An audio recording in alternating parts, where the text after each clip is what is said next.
తిరిగి BCN news కి స్వాగతం. అన్ని దానాల్లోకెల్లా అన్నదానం సేవాదానం ఎంతో గొప్పవని, అందులకు దివ్యాంగులకు కార్తీక వన సమారాధన ఏర్పాటు చేసి వారికి పండ్లు దుప్పట్లు పంపిణీ చేయడం అభినందనీయమని ఆలయ ఈవో డి రామకృష్ణంరాజు అన్నారు. కార్తీక మాసాన్ని పురస్కరించుకుని పంచారామ క్షేత్రమైన భీమవరం శ్రీ ఉమా సోమేశ్వర జనార్దన స్వామి దేవస్థానంలో పురోహితులు ఘంటసాల సోమేశ్వర శర్మ ఆధ్వర్యంలో స్వామివారికి మహాన్యాస పూర్వక ఏకాదశ రుద్రాభిషేకాలు లక్ష బిల్వార్చన నిర్వహించారు. సోమేశ్వర శర్మ మాట్లాడుతూ ప్రతి ఏడాది కార్తీక మాసంలో శ్రీ వెంకటేశ్వర బదిర పాఠశాల, రమణరాజు అంధ పాఠశాల వికలాంగుల విద్యార్థులకు స్వామివారి దర్శనం కల్పించి 300 మందికి ఉచితంగా దుప్పట్లు, పండ్లు, స్వీట్స్, బిస్కెట్స్ పంపిణీ చేసి కార్తీక అన్న సమారాధన నిర్వహించినట్లు చెప్పారు. సేవా కార్యక్రమాలు చేయడంతోనే ఎంతో సంతృప్తి కలుగుతుందని అన్నారు. కార్యక్రమంలో ఆలయ ప్రధాన అర్చకులు కందుకూరి సోమేశ్వర శర్మ, చెరుకూరి రామకృష్ణ అర్చకులు పాల్గొన్నారు.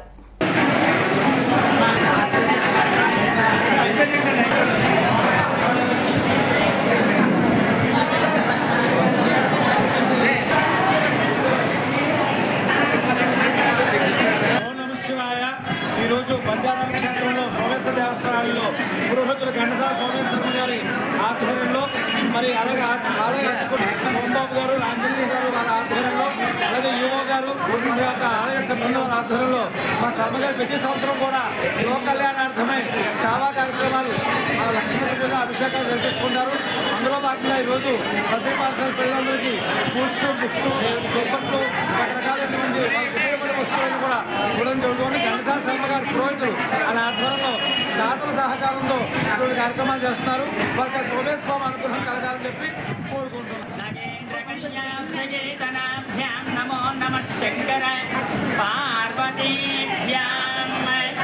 అందరికీ నమస్కారం. ఈ రోజున కార్తీక మాస సందర్భంగా ప్రతి సంవత్సరము మేము నిర్వహించేటువంటి చిన్నపిల్లల అన్న సమారాధన కార్యక్రమం ఈ రోజున సోమేశ్వర స్వామి దేవాలయంలో గురుపూడి గుడిలో దేవస్థానం వారి యొక్క అర్చకుల యొక్క సౌజన్యంతో చక్కగా ఈ రోజున నిర్వహించడం జరిగింది. ఈ కార్యక్రమానికి భద్ర పాఠశాల, ఆశ్రమం, అట్లాగే మన అంతుల పాఠశాల నుంచి కూడా ఎంతోమంది విద్యార్థులు వచ్చారు. వారందరికీ కూడా మా శక్తి కొద్ది ఏదో చేసి చక్కనైనటువంటి అన్నదాన కార్యక్రమాన్ని ఏర్పాటు చేశాం. ఇది కేవలం ఈశ్వరార్పణంగా మాత్రమే ప్రతి సంవత్సరం కూడా మేము నిర్వహిస్తూ ఉన్నాం. ఏపీ ప్రభుత్వ రజక కార్పొరేషన్ డైరెక్టర్ టీడీపీ నాయకుడు ఉప్పులూరి చంద్రశేఖర్ గురుస్వామి 18వ శబరిమల యాత్ర సందర్భంగా భీమవరం పట్టణంలో అయ్యప్ప స్వామి పడిపూజ మహోత్సవం ఘనంగా నిర్వహించారు. కార్యక్రమానికి కేంద్ర మంత్రి భూపతిరాజు శ్రీనివాస్ వర్మ, భీమవరం శాసనసభ్యులు Pulaparthi Ramanjaneyulu, TDP polit bureau సభ్యురాలు మాజీ ఎంపీ తోట సీతారామలక్ష్మి, టీడీపీ రాష్ట్ర కోశాధికారి మెంటే పాదసారథి పాల్గొన్నారు. పూజా మహోత్సవంలో భీమవరం అయ్యప్ప దీక్షా మందిర గురుస్వామి పెనుమత్స రామరాజు, ప్రధాన పూజారి కండవల్లి కేశవాచార్యులు, అప్పారావు గురుస్వామి, పూజారి ప్రసాద్ స్వాములను సత్కరించారు. పడిపూజా మహోత్సవంలో ఎన్డీఏ కూటమి నాయకులు మెరగాని నారాయణమ్మ, ఇందుకూరి సుబ్రహ్మణ్యం రాజు, చెనమల్ల చంద్రశేఖర్, కాగిత సురేంద్ర, రేవు వెంకన్న, బొడ్డు మోహన్, గనిరెడ్డి త్రినాథ్, మద్దుల రాము, నేదునూరి గంగాధర్ తిలక్, కొరిపల్లి శ్రీనివాస్, రేగూరి శ్రీనివాస్, చోడిశెట్టి నారాయణ స్వామి, అయ్యప్ప స్వామి, భవానీ, శివస్వామి, గోవిందస్వామి మాలా దీక్షపరులు, భక్తులు అధిక సంఖ్యలో పాల్గొన్నారు.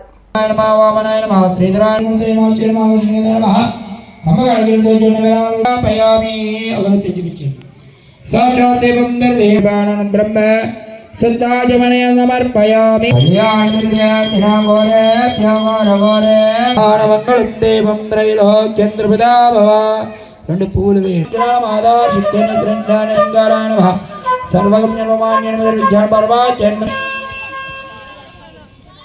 మాలికా బృహత్తమ్మ దేవి నమ సైత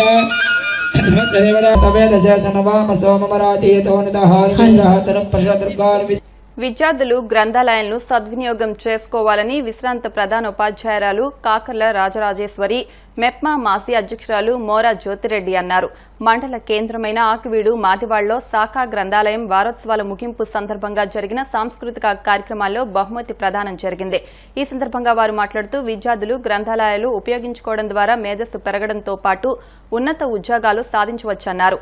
ఈ కార్యక్రమంలో రీడర్స్ ఫోరం అధ్యక్షులు దాసరి సత్యనారాయణ, నగర పంచాయతీ వైస్ చైర్మన్ పుప్పాల సత్యనారాయణ, న్యాయవాది నెల్లి సతీష్, అహ్మద్, కురెళ్ల పౌలు, గ్రంథాలయ అధికారి పార్వతి పాల్గొన్నారు.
ఎన్నో విషయాలను మన కళ్ల ముందు చూపించేవి టీవీలేనని, మారుతున్న పరిస్థితులతో ప్రతి ఒక్కరి ఇంట్లో టీవీ భాగమైపోయిందని, టీవీ లేని ఇంటిని ఇప్పుడు చూడలేమని, టెక్నాలజీ పెరిగి సెల్ ఫోన్ల వాడకం పెరిగినా టీవీలను చూసేవారు ఉన్నారని పలువురు వక్తలన్నారు. భీమవరం మెంటేవారి తోటలోని వండర్ కిడ్స్ స్కూల్లో శ్రీ విజ్ఞాన వేదిక వండర్ కిడ్స్ స్కూల్ ఆధ్వర్యంలో ప్రపంచ టెలివిజన్ దినోత్సవాన్ని నిర్వహించారు. ఈ సందర్భంగా స్కూల్ డైరెక్టర్స్ అల్లు రామకృష్ణ, అల్లు వనజాక్షి, అల్లు వంశీకృష్ణ మాట్లాడుతూ ఎంత సాంకేతిక వచ్చినా టీవీ ప్రత్యేకమైనదని, టెలివిజన్ అప్డేట్ మోడల్స్ వస్తున్నాయని, కానీ వీటి ప్రాముఖ్యత మాత్రం తగ్గడం లేదన్నారు. నిర్వాహకులు చెరుకువాడ రంగసాయి, న్యాయవాది ఉండపల్లి రమేష్ నాయుళ్లు టెలివిజన్కు పెరుగుతున్న ప్రాముఖ్యత గురించి వివరించారు. అనంతరం విద్యార్థులకు పోటీలు నిర్వహించి గెలుపొందిన వారికి బహుమతులను అందజేశారు. కార్యక్రమంలో అరసవల్లి సుబ్రహ్మణ్యం, స్కూల్ ప్రిన్సిపాల్ వాణి, సుంకర చందు, విద్యార్థులు పాల్గొన్నారు. ఆకాశవాణి నుండి బుల్లితెరకు వచ్చాం, బుల్లితెర నుండి చేతిపోడు వరకు వచ్చాము. ఆకాశవాణి అంటే రేడియోలో స్టార్ట్ అయ్యింది ఫస్ట్ మనం. ఆ రేడియోలో చక్కటి కార్యక్రమాలన్నీ వచ్చాయి. తర్వాత బుల్లితెర అంటే టెలివిజన్. బుల్లితెరలో మొదట్లో మనకి రామాయణం, మహాభారతం అలా మంచి మంచి కార్యక్రమాలన్నీ వచ్చాయి. పూర్వం బుల్లితెర మనం వచ్చినప్పుడు అది 1927 జనవరి 26న మన ప్రపంచవ్యాప్తంగా ఈ బుల్లితెర అనేది రావడం జరిగింది. దీన్ని జాన్ లోయర్ బర్డ్ అనే ఒక వ్యక్తి, అలాగే పిల్లో టైలర్ అనే ఇద్దరు ఈ టెలివిజన్ కనుగొన్నారు. అందరూ కూడా మీరు ఇంటి దగ్గర టీవీలో న్యూస్ లాంటివి చూడండి, ఓకే? ఇలా కొన్ని కార్యక్రమాలు అనేక కార్యక్రమాలు టెలివిజన్ వస్తున్నాయి. ఇక మీకు కూడా టైం తక్కువ ఉండదు కాబట్టి న్యూస్ లాంటివి చూసి మీరు టెలివిజన్ ఉపయోగం గురించి మీకు అందరికీ తెలుసు, ఓకే? అందరూ ఉపయోగించుకొని మనమంతా కూడా తెల్లారితే మళ్ళీ పడుకునే వరకు కూడా టెలివిజన్ అనేది మనకి ప్రతి ఇంట్లోనూ కనిపిస్తుంది. ఒకప్పుడు రేడియో ఉండేది. రేడియో ద్వారా మనం చాలా ఆస్వాదించేవాళ్ళం, వార్తలు వినేవాళ్ళం. సినిమాలు, నాటికలు అన్నీ కూడా బొమ్మకనే పోయినా సరే చాలా అద్భుతంగా ఆస్వాదించి ఆనందపడేవాళ్ళం. అటువంటి ఈ టెలివిజన్ దినోత్సవం ప్రపంచవ్యాప్తంగా ఇవాళ చేసుకుంటున్నారంటే కారణం ఏంటంటే ఇవాళ వార్తలు ప్రపంచంలో ఏ మార్పులు జరిగినా సరే టెలివిజన్ ద్వారా మనం తెలుసుకుంటున్నాయి. ఇవాళ ఛానల్స్ ద్వారా టెలివిజన్లో కొన్ని లక్షల మంది ప్రపంచవ్యాప్తంగా కోట్ల మంది కూడా ఉపాధి పొంది జీవనం పొందుతున్నారు. చక్కని కార్యక్రమాలు పిల్లలు అవగాహన కల్పిస్తూ వస్తున్నారు. మరి టెలివిజన్ గురించి విద్యార్థులు కూడా మాట్లాడడానికి అద్భుతంగా మాట్లాడారు. ఈ కార్యక్రమానికి మరి మాకు అవకాశం ఇచ్చినటువంటి ప్రపంచ టెలివిజన్ దినోత్సవం సందర్భంగా ఇవాళ వండర్ కిడ్స్ ఉన్న అల్లు రామకృష్ణ గారు విజ్ఞాన వేదిక రంగసాయి గారి అర్థంలో టెలివిజన్ ప్రాముఖ్యత గురించి మీకంటే మీరు పుట్టినట్టే టెలివిజన్ ఉంది, కానీ మా చిన్నతనంలో మాకు టెలివిజన్ లేదు, ఓన్లీ రేడియో. వినోద కార్యక్రమాలు, విజ్ఞానాన్ని వినోదాన్ని అందించేటువంటిది ఈ టెలివిజన్. మనకి వరకు విజ్ఞానం కావాలంటే పుస్తకాలు చదువుకోవాల్సి వచ్చేది, లేదా రేడియో వినవలసి వచ్చేది. కానీ ఇప్పుడు ప్రతి విషయం కూడా ప్రపంచంలో జరిగిన వెంటనే మనకు తెలియజేస్తుంది ఈ టెలివిజన్. ఈ టెలివిజన్ ప్రాముఖ్యత గురించి ఇటువంటి కార్యక్రమం ఏర్పాటు చేసి ఇందులో పాల్గొన్నందుకు అక్కడే టెలికాస్ట్ చేస్తున్నారు. అంటే ఎంతటి టెక్నాలజీ రావడానికి కారణం ఏంటంటే మీలాగా మీరు ఏదైతే చదువుకుంటున్నారో ఈ చదువు ద్వారా వచ్చినటువంటి విజ్ఞానాన్ని, ఆ విజ్ఞానం ద్వారా ఇలాంటి ఒక శాటిలైట్ ఛానల్స్ కనుక్కోవడం, ఉపగ్రహాలను వదలడం, దాని ద్వారా ఇంకా మెరుగైనటువంటి సమాజానికి ఎంతైతే ఉపయోగపడుతుందో ఆ ఉపయోగపడేటువంటి విధానాన్ని మీ చదువు ద్వారానే, మీ ఒక ఉపాధ్యాయులు చెప్పేటువంటి చదువు ద్వారానే మీరు అందరూ కూడా ఇంతటి అభివృద్ధిని పరుస్తున్నారు. కాబట్టి రేపు రాబోయే రోజుల్లో మీరు ఇంకా ఉన్నతమైనటువంటి ఆలోచనలతోటి ఆవిష్కరించాలి. ఏం ఆవిష్కరించాలి? టెలివిజన్, టీవీ వచ్చింది, సెల్ ఫోన్ వచ్చింది, సెల్ ఫోన్లో 5G వచ్చింది. ఇంకా బెటర్గా ఆలోచించాలంటే చదువు ఉండాలి. ఆ చదువు ద్వారానే మన విజ్ఞానాన్ని, ఆ విజ్ఞానం ద్వారానే దేశ అభివృద్ధిని, ఈ 3 కాన్సెప్ట్ల ద్వారా మనం ముందుకు వెళ్ళచ్చు. ఎందుకంటే మేము రేడియో చూసాము, టెలివిజన్ చూసాము, టీవీ వాళ్ళు బ్లాక్ అండ్ వైట్ టీవీ చూసాము, కలర్ టీవీ చూసాము, ఇప్పుడు స్మార్ట్ టీవీ చూస్తున్నాం. తర్వాత ఫోన్స్ కూడా మీరు చూస్తారు. మామూలుగా ల్యాండ్ లైన్, తర్వాత నుంచి ఫోన్స్, ఇప్పుడు అందరూ కూడా స్మార్ట్ ఫోన్లో వచ్చేసారు.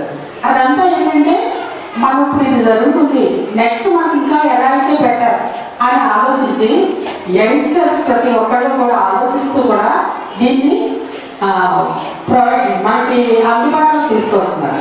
వాళ్ళ ఆలోచనల ద్వారా ఇప్పుడు మనకి ఏంటంటే లైవ్ ఎక్కడ మీటింగ్ జరుగుతుంటే అక్కడ డైరెక్ట్ మనం చూసేస్తున్నాం. అలా ఏంటంటే మనం సాంకేతికంగా అభివృద్ధి చెందితేనే మనం అభివృద్ధి చెందుతాము, మన దేశం అభివృద్ధి చెందుతుంది. Studying 9th class. Today I am telling about the old television day. The father of television is John Logie, died in the year 1925. Nowadays we are knowing Mahabharata, Ramayana with the visualization using television. దూరదర్శనం 1927వ సంవత్సరంలో తయారు చేశారు. ఈ దూరదర్శనం రావడానికి ముందు రేడియోలు వాడేవారు. రేడియోలో వార్తలు, కథలు లాంటివన్నీ వినేవారు. దూరదర్శనం వచ్చాక వార్తలు పిల్లలకు చదువుకోవడానికి, పిల్లలకు నీతి కథలు వంటి మెరుగైనవి ఎన్నో చూస్తున్నాము. గతించిన వారిని మననం చేసుకుంటూ వారి పేరిట సమాజంలో ఉన్న పేదలకు అన్నదానం, వస్త్రదానం చేయడం భగవంతుడు మెచ్చే కార్యక్రమమని రాష్ట్ర తెలుగుదేశం పార్టీ కోశాధికారి మెంటె పాదసారథి అన్నారు. భీమవరం రామరాజు తోట మావుళ్లమ్మ సేవా సమితి మాజీ అధ్యక్షులు రామాయణం రాజశేఖర్ వర్ధంతి సందర్భంగా వారి కుటుంబ సభ్యుల ఆధ్వర్యంలో నిర్వహించిన పేదలకు వస్త్రదానం, అన్నదాన కార్యక్రమంలో మెంటె పాదసారథి ముఖ్య అతిథిగా విచ్చేసి పంపిణీ ప్రారంభించారు. కార్యక్రమ నిర్వాహకులు అల్లు శ్రీనివాస్ మాట్లాడుతూ రామాయణం రాజశేఖర్ వర్ధంతిని పురస్కరించుకుని వారి కుమారుడు రామాయణం సుధీర్ సౌజన్యంతో 80 మంది పేద మహిళలకు చీరలు, పురుషులకు లుంగీలు, టవల్స్ తో పాటు భోజనాన్ని అందించారని తెలిపారు. ఈ కార్యక్రమంలో మావుళ్లమ్మ సేవా సమితి కార్యదర్శి రేవూరి గోగురాజు, రామాయణం వెంకటలక్ష్మి, తులసి పార్వతి, ఆకుల శిరీష, ఆకుల సందీప్, ఆకుల కృష్ణారావు, గ్రంథి బాలాజీ, గ్రంథి శ్రీను, గనిరెడ్డి త్రినాథ్, చింతలపాటి బంగారాజు, చింతలపాటి సుబ్బరాజు, ఇందుకూరి శివాజీ వర్మ తదితరులు పాల్గొన్నారు. మాకు అత్యంత ఆప్తుడు రామాయణం రాజశేఖర్ గారు వర్గస్థులే సంవత్సరం కాలం మొదటి వర్ధంతి సందర్భంగా ఈ రోజున వారి కుటుంబ సభ్యులు పేదలకి వస్త్రం అలాగే అన్నదానం నిర్వహించడం చాలా అభినందించదగ్గ విషయం. మరి రాజశేఖర్ గారు చాలా కష్టజీవి. ఆయన అనేక కార్యక్రమాలు ఎప్పుడు సేవా కార్యక్రమంలో ఉండేవారు. అలాగే జోగిరాజు గారు, రాజశేఖర్, ఇంకా పెద్దలు ఈ చిన్న మావుళ్ళమ్మ టెంపుల్ అభివృద్ధికి వాళ్ళు ఎంతో కృషి చేయడం జరిగింది. అలాగే ఆ సమితి ద్వారా అనేక సంక్షేమ కార్యక్రమాలు కూడా నిర్వహించేటువంటి వారు.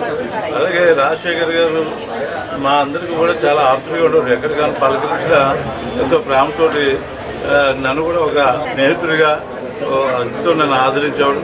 ఆయన మరి చిన్న వయసులోనే ఆయన మరి కాలం చేయడం మనందరికీ కూడా బాధాకరమైన విషయం. మరి ఆయన స్వర్గంలో ఆయనకి ఆత్మ శాంతించాలని వారి కుటుంబ సభ్యులందరూ కూడా మొదటి వర్ధన సందర్భంగా నా ప్రగాఢ సంతాపాన్ని తెలియజేస్తారు. మరి మావుళ్ళమ్మ సేవా సమితికి కళ్యాణ మండపానికి కృషి చేసి, స్థలం కొనటంలో కృషి చేసి, మరి మళ్ళీ కడతంలో కూడా కృషి చేసి, మరి మావుళ్ళమ్మను డెవలప్ చేయడంలో కూడా కృషి చేసినటువంటి వ్యక్తి రామాయణ రాజశేఖర్ గారు. అలాంటి వ్యక్తి ఎక్కడ దొరకదు. ఏదైనా మావుళ్ళమ్మ పని మీద వెళ్తే నడిసనే వెళ్తారు కానీ ఆటో కూడా ఎక్కి మనిషి కాదైనా. చాలా మావుళ్ళమ్మ అంటే అంతా దండం పెట్టుకోకుండా బయటికి రారు. అలాంటి వ్యక్తి జరిగిందంటే మేమే బాధపడుతున్నాం. మరి మావుళ్ళమ్మ సేవా సమితి నుంచి కూడా ఆయన మరి ప్రతి శుక్రవారం 200 మంది నుంచి 400 మంది వరకు భోజనం పెడుతున్నాం. ఇది 5వ సంవత్సరం, 5 సంవత్సరాలు 3 మాసాలు అయింది. ఈ కార్యక్రమంలో ఎక్కడ కోవిడ్ వచ్చినా ఏదొచ్చినా సరే ఆపకుండా చేసినటువంటి వ్యక్తి రామాయణ రాజశేఖరం గారు. అలాగే రామాయణ రాజశేఖరం గారు వాళ్ళ అబ్బాయి కూడా మాకు చేయూతలు ఇచ్చినటువంటి వ్యక్తి. ఆయన మొన్న జాతరకి 2 లక్షల రూపాయలు ఇచ్చినటువంటి వ్యక్తి సుధీర్ గారు. మరి ఎనలేని సేవ చేయాలని ఆ నాన్నగారి పేరు మీద భీమవరం 2వ పట్టణంలో రామరాజు తోటలో మావుళ్ళమ్మ సేవా సమితి అని చెప్పేసి మరి ఎన్నో ఏళ్ళుగా ఇక్కడ అనేక సేవా కార్యక్రమాలు చేస్తున్నారు. ఆ మావుళ్ళమ్మ సేవా సమితి అధ్యక్షులైనటువంటి రామాయణం రాజశేఖర్ గారు మరి ఈరోజు వారి వర్ధంతి సందర్భంగా వారి కుటుంబ సభ్యులు సందర్భాన్ని పురస్కరించుకుని పేదలకు వస్త్రదానం అలాగే అన్నదానం కార్యక్రమాలు ఏర్పాటు చేశారు.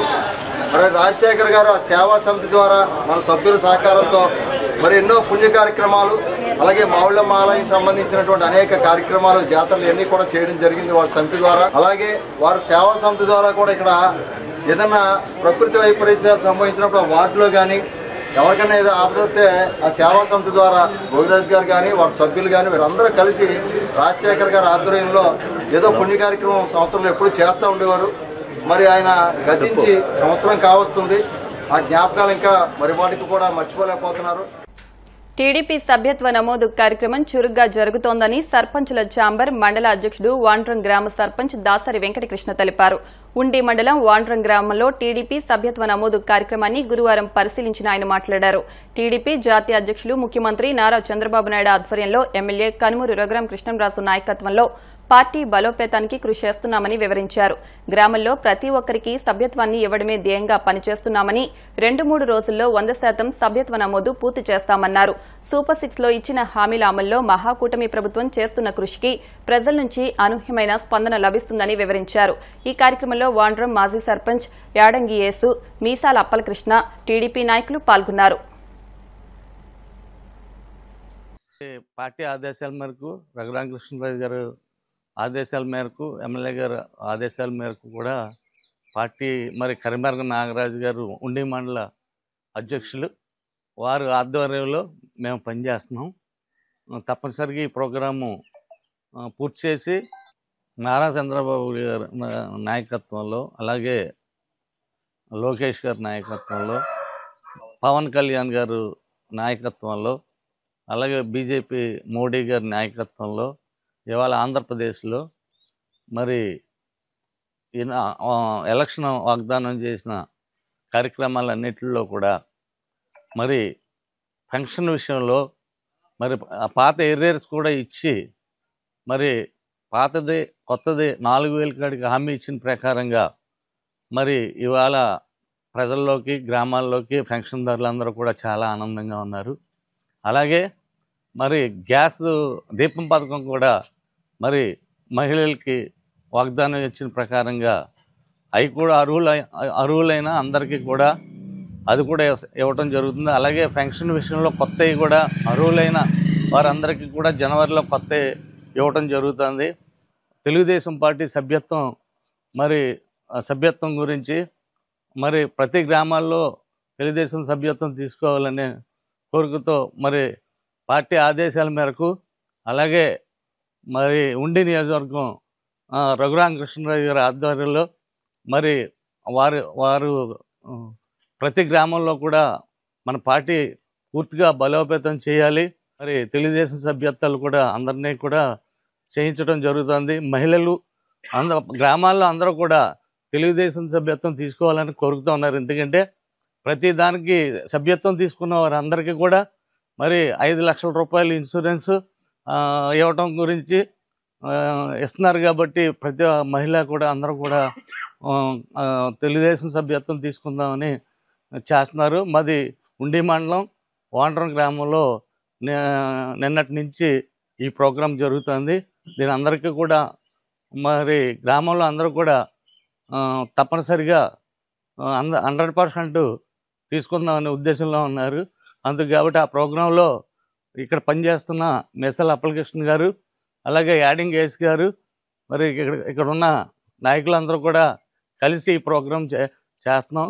తప్పనిసరిగా అందరూ కూడా సహకరిస్తున్నారు. కాబట్టి ఈ ప్రోగ్రాము మరి 4 రోజుల్లో మా చిన్న గ్రామం అయినా రోజుకు 100 కాడికి సభ్యత్వాలు చేసి రఘురామకృష్ణరావు గారికి అప్పచెప్పడం జరుగుతుంది. స్వతంత్ర భారతదేశపు మొట్టమొదటి తపాలా బిళ్ల 1947 నవంబర్ 21న విడుదలైందని, దీని విలువ 3.5 అణాలని పోస్టల్ హెడ్ పోస్ట్ మాస్టర్ ఏ రాసు, అసిస్టెంట్ పోస్ట్ మాస్టర్ నాగమణి అన్నారు. శ్రీ విజ్ఞాన వేదిక పోస్టల్ శాఖ ఆధ్వర్యంలో భీమవరం పోస్టల్ శాఖ కార్యాలయంలో 1947లో స్వతంత్ర భారతదేశపు మొట్టమొదటి తపాలా బిళ్ల విడుదలైన రోజును పురస్కరించుకుని విద్యార్థులకు పోటీలు నిర్వహించి గెలుపొందిన వారికి బహుమతులను అందజేశారు. ఈ సందర్భంగా వారు మాట్లాడుతూ తపాలా బిళ్లలు తపాలా వ్యవస్థలో ఒక ముఖ్యమైన భాగమని అన్నారు. తపాలా వ్యవస్థ ద్వారా పంపే లేఖలు, ఇతర సామాగ్రి సంఖ్యను గణనీయంగా పెంచిందని, 1850లో 5 రెట్లు పెరిగి సుమారు 350 మిలియన్లకు చేరుకుందని, తర్వాత 20వ శతాబ్దం చివరి వరకు గణనీయంగా పెరుగుతూనే ఉందని, ఆ తర్వాత వచ్చిన మార్పులతో తపాలా చెల్లింపును సూచించే మరింత ఆధునిక పద్ధతులు తపాలా స్టాంపుల ఉనికి, అవసరమయ్యే డెలివరీ వ్యవస్థల వాడకాన్ని గణనీయంగా తగ్గించిందన్నారు. కార్యక్రమంలో postal PRO Satyanarayana, postal union నాయకులు లెనిన్, నిర్వాహకులు Cherukoda Rangasai, postal officer K Venkataratnam, విద్యార్థులు పాల్గొన్నారు.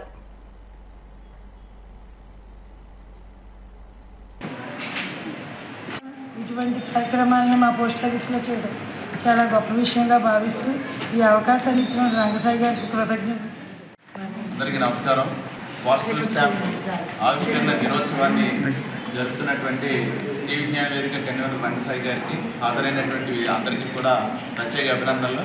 పోస్టల్ స్టాంప్ అనేది భారత పోస్టల్ స్టాంప్గా ఈరోజు మనం జరుపుతున్నాం. కానీ వాస్తవంలో పోస్టల్ స్టాంప్కి ప్రపంచ చరిత్రలో చాలా విలువైన స్థానం ఉంది.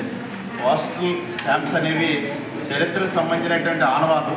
ఇవాళ 1852 సంవత్సరం 54వ సంవత్సరం నుంచి దేశ చరిత్రలో పాలించిన నాయకులు కానీ ప్రదేశాలు కానీ అన్నిటికీ కూడా అసలు పోస్టల్ స్టాంప్ అనేది పోస్టల్ సేవలకు అయ్యేటువంటి ఖర్చులకి ప్రతిఫలంగా వసూలు చేసి ఆ కవర్ మీద అందించే ఉద్దేశంతో స్టార్ట్ అయింది. కానీ ఆ యొక్క మానిటరీ వాల్యూతో పాటుగా హిస్టారికల్ ఇంపార్టెన్స్ని కూడా క్యారీ చేస్తుంది పోస్టల్ స్టాంప్. అయితే మారుతున్నటువంటి కాలానికి తగ్గట్టుగా ప్రపంచంలో ఉండేటువంటి ప్రతి దేశం కూడా ఆ పోస్టల్ స్టాంప్ మీద ఆ దేశ చరిత్ర, ఆ దేశంలో ఉండేటువంటి సంస్కృతి అనేకమైనటువంటి అంశాలు వస్తూ ఉంటాయి.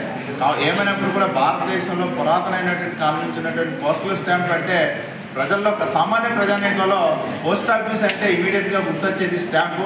అటువంటి ఇంపార్టెన్స్ ఉన్నటువంటి ఆ స్టాంపుకి ఈరోజు ఇచ్చినటువంటి గౌరవంగా భావిస్తూ శ్రీ విజ్ఞాన వేదిక వారికి ధన్యవాదాలు తెలియజేసుకుంటూ ఇటువంటి కార్యక్రమాలు ఎన్నో సంవత్సరాలుగా జరుపుతున్న శ్రీ రంగసాయి గారికి అభినందనలు తెలియజేస్తూ మరిన్ని కార్యక్రమాలు జరపాలని కోరుకుంటూ భారతదేశంలో ఉన్నటువంటి ప్రభుత్వ శాఖల్లో అత్యంత కీలకమైన శాఖ పోస్టల్ శాఖ. దీనిలో పావురాలతో వెళ్ళేటటువంటి వర్తమానాలని తర్వాత పోస్టల్గా పెట్టి దాని ద్వారా ఒక స్టాంపును తయారు చేసి కార్డు కవర్ పెట్టిన విషయాలు మనకు తెలుసు. అయితే స్వాతంత్రం వచ్చిన తర్వాత తొలి పోస్టల్ స్టాంపుని మరి ఢిల్లీలో పార్లమెంట్ ఆమోదించి ఆవిష్కరించిన రోజు ఇవాళ. ఇవన్నీ కూడా విద్యార్థులు తెలుసుకోవాలి. మరి పోస్టల్ శాఖ అనేది చాలా ప్రధానమని చెప్తున్నాం మేము. అంచేత ఎప్పటికైనా ఈ శాఖలన్నీ కూడా మళ్ళీ పునరుద్ధరణ జరుగుతాయి. దాంట్లో భాగంగా మరి ఈ పోస్టల్ స్టాంప్ దినోత్సవాన్ని హెడ్ పోస్ట్ ఆఫీస్లో పోస్టల్ శాఖ వారితో మరి ఇలా విద్యార్థులతో కార్యక్రమాలు చేస్తున్నాం. భావి తరాల్లో వెలుగులు తెలియాలని చెప్పి కార్యక్రమాలు చేస్తాం తెలియజేస్తాం. వార్తలు ముగించే ముందు ముఖ్యాంశాలు మరొకసారి. ఆనంద ఫౌండేషన్ ఆధ్వర్యంలో భీమవరంలో నేత్రపర్వంగా శ్రీశైల భ్రమరాంబిక సమేత మల్లికార్జున స్వామి కళ్యాణం కార్తీక దీపోత్సవం కార్యక్రమంలో పాల్గొన్న కేంద్ర సహాయ మంత్రి శ్రీనివాస్ వర్మ దంపతులు, జిల్లా కలెక్టర్ నాగరాణి కుటుంబ సభ్యులు. రాష్ట్ర పబ్లిక్ అకౌంట్స్ కమిటీ చైర్మన్ గా జనసేన ఎమ్మెల్యే పులపర్తి ఆంజనేయులు. వైఎస్ఆర్సీపీకి ప్రతిపక్ష హోదా లేకపోవడంతో జనసేనకు దక్కిన గౌరవం. భీమవరంలో 57వ జాతీయ గ్రంథాలయ వారోత్సవాల ముగింపు సందర్భంగా వివిధ పోటీల్లో విద్యార్థులకు బహుమతులు అందించిన జాయింట్ కలెక్టర్ రాహుల్ కుమార్ రెడ్డి. సభ్యత్వం తీసుకున్న కుటుంబాల వారికి ఆర్థిక సహకారం అందించిన మొట్టమొదటి రాజకీయ పార్టీ తెలుగుదేశం పార్టీ. టీడీపీ రాష్ట్ర పోలిట్ బ్యూరో సభ్యులు సీతారామలక్ష్మి. ఈ వార్తలు ఇంతటితో సమాప్తం. మరిన్ని వార్తల కోసం BCN digital YouTube channel, Facebook page ను ఫాలో అవ్వండి. అప్డేట్ వార్తల కోసం ప్లీజ్ సబ్స్క్రైబ్.